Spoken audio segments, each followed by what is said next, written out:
You are listening to Cranky Dan, a no-holds-barred column where Dan delivers sharp, witty rants on pop culture, politics, tech, and everyday cultural absurdities with unapologetic candor.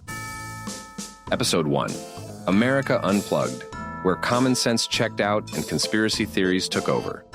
A deep dive into the North American psyche just weeks before the election. Released on crankydan.com on September 21st.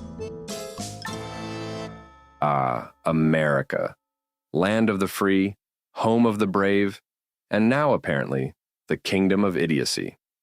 If you've ever wondered what would happen if the collective brain cells of a nation took a holiday, look no further than the United States, where the absurd has become the national pastime and common sense is more elusive than a Wi-Fi signal in the subway.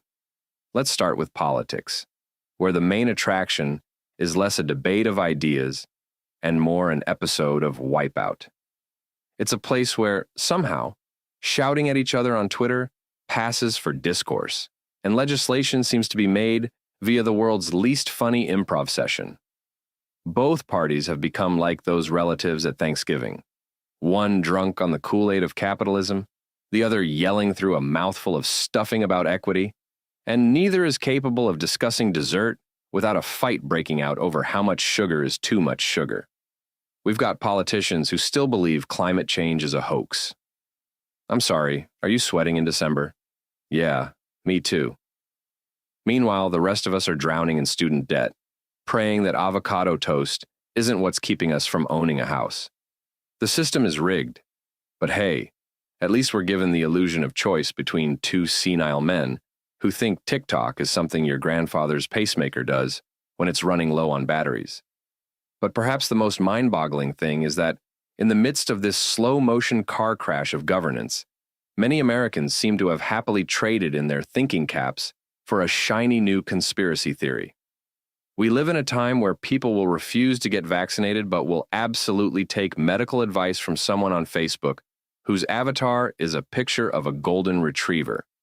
Apparently, some folks are now using research as a euphemism for, I saw a meme about it once. And don't even get me started on the whole personal freedom argument. There is a certain subset of Americans who seem to believe that freedom means having the right to make their neighbors miserable. A mask mandate? Government tyranny? Seatbelts? I'll die like a true patriot. Don't ask them to recycle. They're too busy Googling how fluoride in the water is turning frogs into socialists. Of course, convenience has also played a role in the lobotomy of the American public. It's become shockingly easy to order things online without thinking. Why bother going to a store and interacting with another human when you can simply bark orders at Alexa, like some kind of entitled Roman emperor? Amazon Prime has essentially become a new religion. There are people who genuinely seem to believe that 2-day shipping is a human right. Who needs patience or planning when you can have an inflatable hot tub at your door in 48 hours? And let's talk about the way our brains have been rewired by tech. There's no need to remember anything anymore. Our phones will do it for us. How many phone numbers do you know by heart? What day is it? Does it even matter when time is a flat circle that you can scroll past on your news feed? We're all just data junkies. Our dopamine hits coming in the form of likes, retweets, and that sweet, sweet feeling when the UPS guy finally delivers the standing desk you ordered while working from your couch. The dumbing down of America is no accident, of course.